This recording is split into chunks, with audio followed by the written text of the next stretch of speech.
Don't you hate when somebody give you a compliment and it's like it means nothing because you don't feel that way at all? Right. And I don't. And I feel like I would feel beautiful, and I hate that I even sound like this, if I had a wig on or some long, straight type of hair. I feel like whatever hair texture that you have is what God has given you, and it's beautiful because it's yours. You know what I mean? Right. There's several reasons why people wear wigs or whatever, fake hair. They want longer. Dads are your first superheroes. Yeah. They're the ones who teach you how a man is supposed to treat you. They're the ones that tell you and give you the affection that you need so that you're not looking for it. So when a guy does come up to you and gives you, you're like, I don't have a problem with my self-esteem. The village is in the home, but it's also outside. Absolutely. So be careful what you say to these children. Be careful what you say to other people in general, because it can really break them down.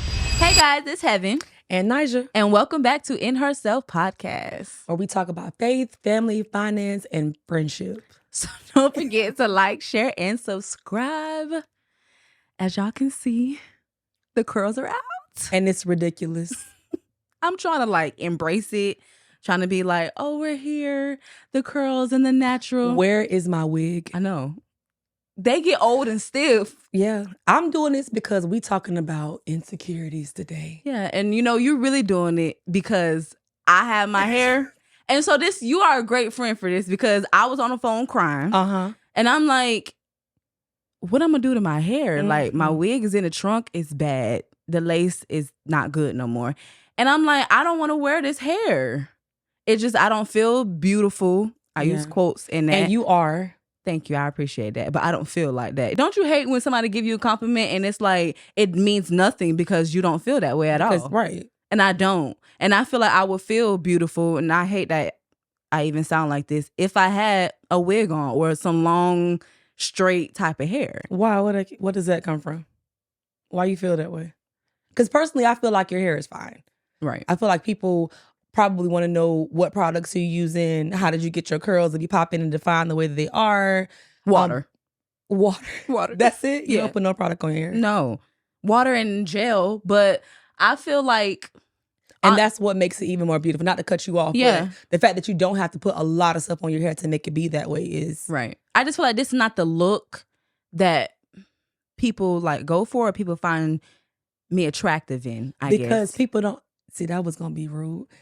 They don't have the hair texture to be able to do that, so they don't do that. Yeah, but I feel like regardless of I see other people with different hair types, and I think that it's beautiful overall, but I think it's an insecurity from me because it stems way back. And I feel like whatever hair texture that you have is what God has given you, and it's beautiful because it's yours. You know what I mean? Right. There's several reasons why people wear wigs or whatever, fake hair. They want longer. But for me, I feel like raising a daughter, I'm telling her all the time, because Lyric wants to have long hair. She's like, Mommy, I want longer. I'm like, your hair is so pretty. Be She's like Elsa. No, I want to be like Elsa. I'm like, what? Yeah. Like, no, you're beautiful. Your hair is beautiful. Why would you not want to? But I'm telling her this, and I feel a certain type of way about my hair too. Right, because you didn't want to wear this hair. I did not want to wear this hair. Yeah, but for me, I know growing up, it was like all the boys were attracted to the girls that had this straight hair or these weaves, and my mama didn't really like do that. Like, you wearing your hair, I'm taking you to go get it done. You're gonna sit underneath that dryer, and I don't care if it's a bob or if it's a pixie cut. You wearing your regular hair. So you had straight hair. Like, but it was like, it was relaxed. It was, yes. Oh, come on, Bobs. It was relaxed and it was pressed out. Yeah. But it was short. Oh. And it was always like, okay, it's straight and it's your natural hair. But these other girls have these weaves and like they looking all cute, and boys was attracted to that. Mm-hmm. So like, I guess now I still feel, and not that I do my hair based off of attraction, but I think it's a bad habit that I formed to now say, okay, I don't see myself attractive if I don't have some form of straight hair. Facts. Right. So I was always the friend, like the boys was like, oh, your homegirl cute. Go get her number for me. Imagine how that makes somebody feel grown, like, nobody thought that you was cute. Nobody said, oh, I want to talk to Heaven. It was always people, made boys, my friends, because I guess they felt bad, made boys come and talk to me. That is terrible. That is a very sad story. It is. Yeah. And so now I still feel that way to this day. Like I feel like I am the friend that's like, oh, I could put you, I could put you down with her or whatever. I'm like always in the middle, and there's never no, oh, well, you look nice. And not that I need anybody else's validation, but a lot of times we feel the way we feel is because somebody else told us that we're beautiful. Right. I was the same way growing up, very much so the chunky one of the family, very much so the black sheep. In my opinion, this is my story, right? Sure. My truth. That's the way that I felt. Definitely wasn't I wore wraps all the time, so I can relate to you when you say. That's why I said silk press or I had relaxers though. That wrap it at nighttime, long hair. My hair was long too, but I still didn't like it. Like I feel like if I didn't get my hair straightened, the natural curls or the natural waves or whatever was like not what we saw. Like in school, on TV, on commercials, on shows we watch, it was always like that's what our icons were. It's getting embraced now, but as we grew up, it wasn't a thing. You didn't wear your hair curly. Only person I knew, I think, was Diana Ross. That was the only person I think that wore their natural hair for me. And I don't know. It wasn't permitted in the workplace as, you know. Yeah, it's just now getting. It's just now getting to the place where it's like I can wear my hair in dreads. I can wear my hair in locks. I can wear my hair in an afro if I want to. They thought it wasn't professional looking, and so that's another place and reason and space why we didn't feel beautiful in our own, hair. Yeah.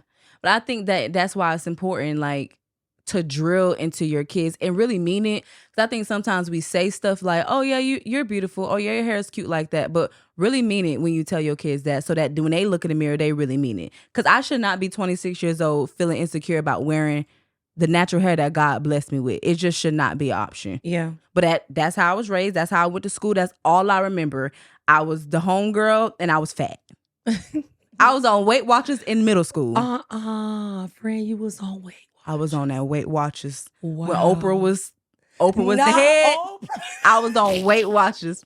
And I was at lunch. Everybody else eating their school lunch. And now I'm at lunch, like making sure that I don't go over my points. Your calories. Yes. You was counting calories in middle school. So it was tons of insecurities of I'm fat, I'm not pretty enough. And I just grew up all like that. And now that I think about it, I'm circling back how I used to, like, as soon as I got a level of attention, some of the stories that I won't even say. Yeah. It was like, oh, bet. He said, I look cute. Let me do this. Let me do that. And they didn't really like me for real. It was just, oh, you look lonely over there. So let me play with your emotions or your feelings. Can I dare to say that the reason why you felt like you needed attention from guys was because your father was not present? Sure. Yeah. Because I feel like if you had your father telling you and encouraging you, because to me, I feel like dads are your first superheroes. Yeah. They're the ones who teach you how a man is supposed to treat you. They're the ones that tell you and give you the affection that you need so that you're not looking for it. So when a guy does come up to you and gives you're like, I don't have a problem with my self-esteem. I know that I'm pretty. I know that I'm beautiful, whatever, because my dad tells me that all the time. So you got to come with something different. Right. You got to come with a credit score of a job of, you know what I'm saying? Like, because I'm well taken care of, not just financially, but emotionally. I'm emotionally whole. Yeah. And so when I'm hearing you talk about, like, you were looking for attention from guys or whatever because your friends were getting it or whatnot, you were doing things to try to gain that attention, and it's because you lacked it in your household. Yeah. Regardless of how your mom was there and telling you, yo, you're going to be beautiful. You are beautiful with your hair. We're going to press it out and do whatever. It wasn't enough. Yeah.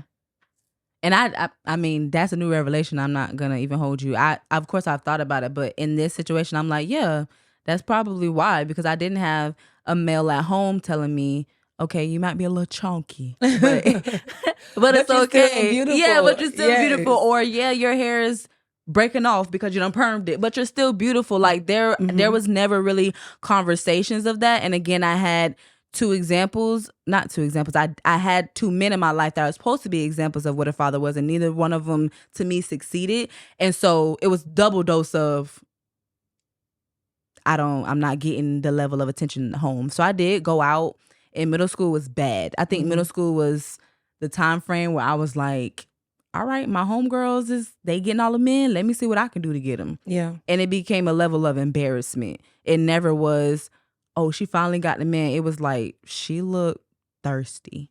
Yeah. And now I don't even bother. I don't I joke about that's my man and all that, but I don't even bother. I don't even look for attention. I don't do none of it because I really had to figure out if I look beautiful myself, and that's still a struggle for me. Still a struggle. I pick apart every little thing about myself. You do, even the photos. But I'm the same way. Yeah. I don't see a picture and I'm like, I don't really like that. I don't like the way this look or whatever. Or, okay, we can use it, but it's not my favorite. Right. And none of them are my favorite. No. You're going to always find something to be cruel to yourself about. And that's what the insecurities are. What did that come from? I'm going to say again, it's so important for, I'm going to say women or little girls to have a male influence that is a father figure. I'm not going to always say they have to be a biological father, but ideally that would be great, but just a father figure to pour into them, because you're either going to be a superhero or you're going to be kryptonite. Mm-hmm. And based on what you decide to be in their life, it's going to be the dynamic, Yeah. So I guess, I don't know if either one of us can answer this question, but how do you get to the place where you're content with you? We talk about emotions and all of that, but I'm talking about the physical aspect of yourself. How do you get to a space where you're like, oh, I look cute? I think I boost myself being funny, but I really don't mean nothing that I said. I want you to know that. I'd be like, oh, girl, I look cute. I really be just I really try to put in my mind that, yeah, you are beautiful, but I don't feel like that. And right now with this hair, I'm like, I'm not watching the episode. I'm not looking at a picture. I'm not doing nothing. But that's just me being authentic and for real about it. And I get it more than you know. To answer your question, I feel like the way that you get to a place of being okay with yourself is coming to the realization that you are who you are. Mm-hmm. At the end of the day, you're not going to change unless you decide to change. And when you decide to change, what are you changing and why are you changing that? People go and get Botox and they go get fillers and they go get BBLs. And it's never enough. Because you are not okay with you. And why are you not okay with you? It still goes back to upbringing. I don't care how you lay the foundation. It goes back to the seeds that were planted as a child. Mm-hmm. And the only way to undo that for me is, again, through the word. You are beautifully and wonderfully made. Yeah. I am the apple of God's eye. Genuinely saying those affirmations over yourself until you believe it. You can still say it until you believe it, because I don't think that there's one thing or one person that they can say. Because again, I could tell you all day, sis, you are beautiful. Sis, your hair is great. Sis, that you are, the way God made you is perfect. Your husband is going to worship the ground that you walk on. But if you don't believe that, I can say it all day. The foundation is your mindset has to change. You have to genuinely say, God would not have made me who I am. And now if he's okay with me, I'm okay with me.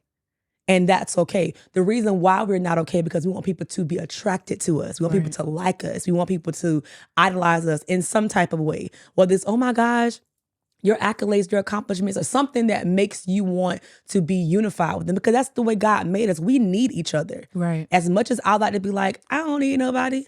Genuinely speaking, I cannot do anything that I'm doing without a team. Mm-hmm. I don't care how you slice that pie. Or you can do it, but you can't keep up with it. You're not consistent. So we need each other. And being vulnerable to say, I need you. A lot of people can't even say that because they're afraid of being let down. Mental, mindset. But I've learned love is, and we're switching gears a little bit, but love is giving someone permission to hurt you. And whether that's in friendship, whether that's in your relationship with your spouse, whether that's with your children. Your children can hurt you too, to the core, and not know it, not even mean it. So it goes back to how do you see yourself? Why do you see yourself like that? Where did it start from? You have to walk that thing all the way back down. Do I like the way I look in the mirror? What do I like about myself? I don't like that I'm overweight. Okay, so do something about it. Right. But don't get to the place, who are you trying to be? And I think it goes back to it's a level of not knowing yourself. Because if you're trying to change this and do that, you're trying to create somebody who is not you. To be liked. Because ultimately you're doing it because you want somebody to like you or to accept you. And I've come to the conclusion, I accept me. Yeah. And if you don't, that just means you're not a part of my tribe. And that is okay. Yeah. I promise you it is. Listening to you talk makes me like want to apologize or repent to the Lord, because it's like, he made me this way. Yes, he did. Everything that he did, he said it's not flawed. If I didn't want to do it, I wouldn't have did it. And he said it was good. And very good. And blessed it and placed me in the womb and said, here you go. And knew who I was before I was even formed. So it's like. And you telling him you don't like good enough. That's a slap in his face. Absolutely it is. Absolutely it is. It's okay to modify or to enhance it to a certain degree to kind of make it come out a little bit more, but to completely change who you are. Yeah. And the reason being is because you don't like it because of who told you that? Mm-hmm. It reminds me the story in the Bible, Genesis. Like, who told you that you was naked? Who told you was naked? Who told you you was ugly? Yeah. Who told you that you didn't look pretty, that your hair wasn't curling up or wasn't straight up? Who told you that? And so much so they had that much weight that you believed it. Mm-hmm. More than God? Yeah.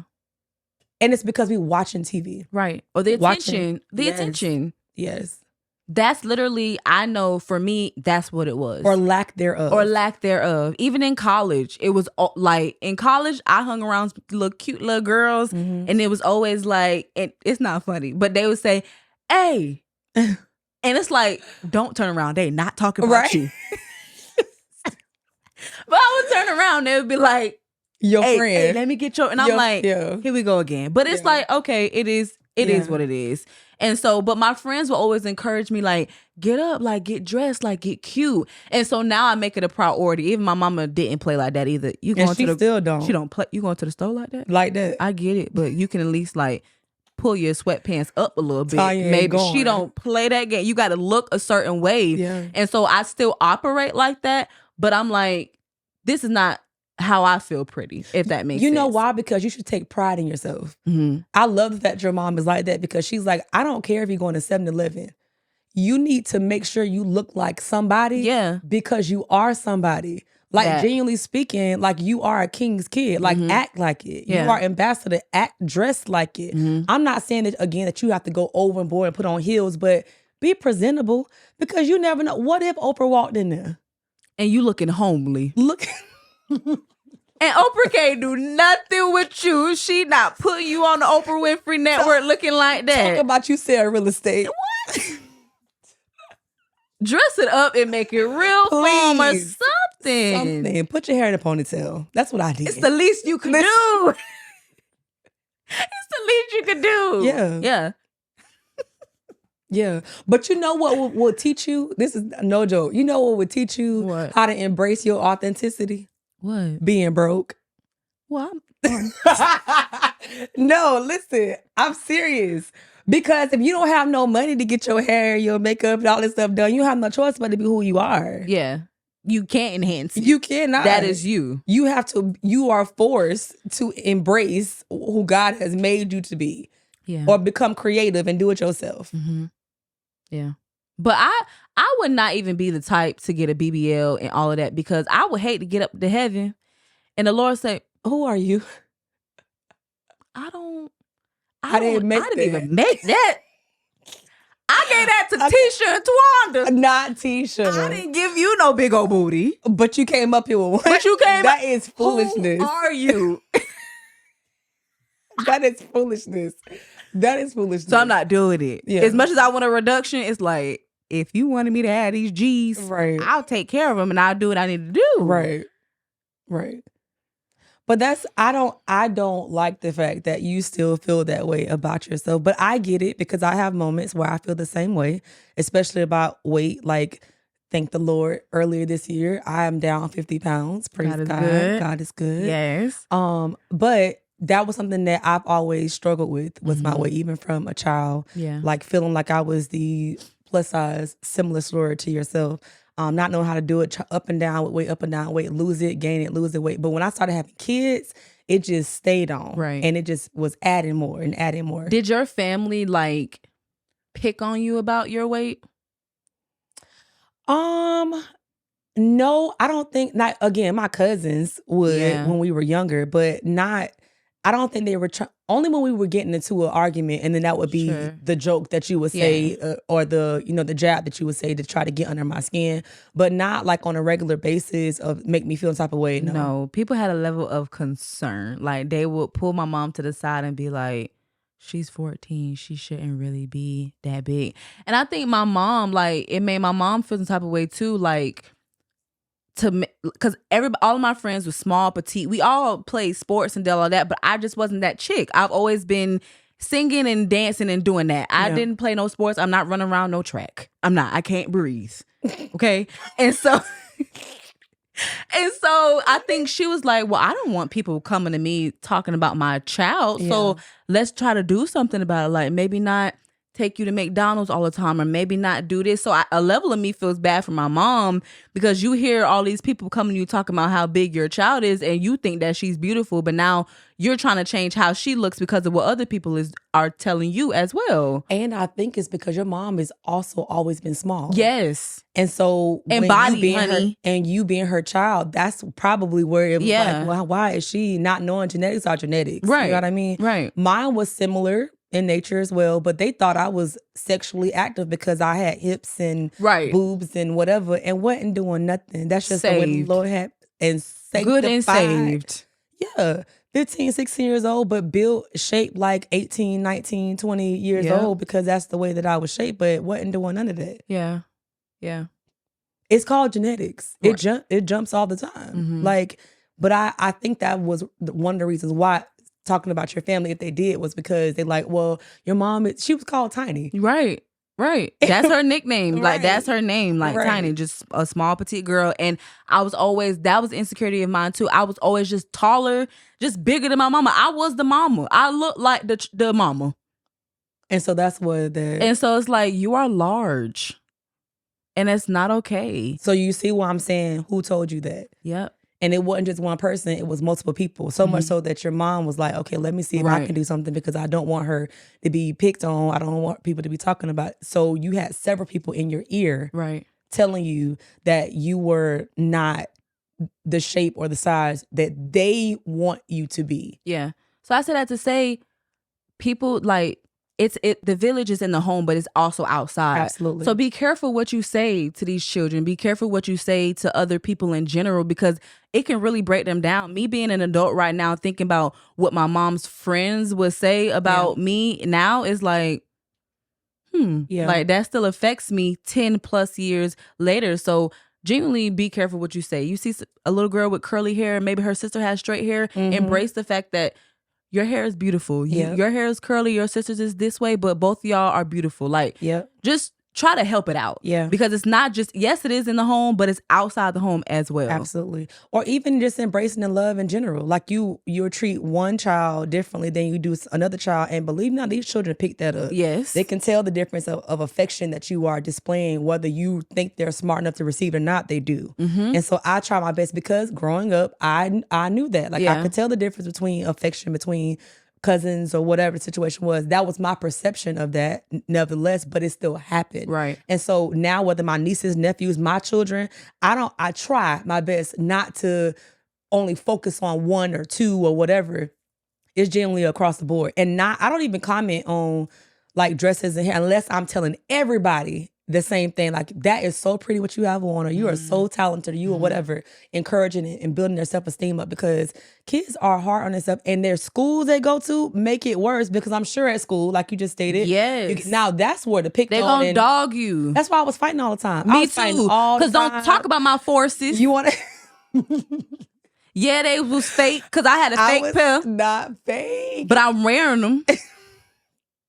I had one pair. I had a fake pair. My uncle gave me a fake pair of shoes, and I went to school, and they was like, oh, because you know the little tag in the front is like the little metal piece. Mine was white.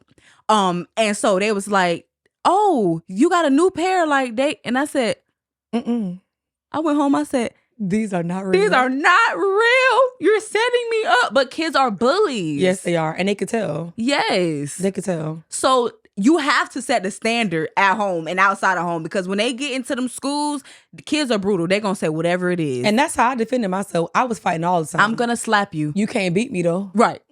I got on fake shoes. You understand? But I bet you I drag you. Crazy, especially in middle school. Yeah. Especially in middle school. I was always, my mom was, if I had to come up here one more time, I'm sorry. Yeah. In the principal office, here we go again. Because she was talking about me. Yeah. And she said she could whip me, and she can't. Right. So I had to show her. Right. I bet she ain't talking no more. But somebody else will. It's like, if it's not that person, ongoing. it's gonna be somebody else. Ongoing. And so for me now, like, I know you probably, I don't know if you get aggravated at me, but I'm like always like, oh, you look so pretty today, or you're beautiful, or like I make that a thing that I just do across the board because I guess I want somebody, I don't crave somebody to say it to me, but I just feel like it's a good thing to say to somebody because you may look beautiful that day, but you may not feel it. Yeah. So if I'm telling you, hey, you look like you doing a doggone thing, you look cute. Yeah. That's gonna make you be like, maybe I do notice that you do that. I know now in this conversation that I didn't know that you didn't feel that way. So that's definitely a mental note for me. But you're absolutely right. Sometimes I don't feel that way.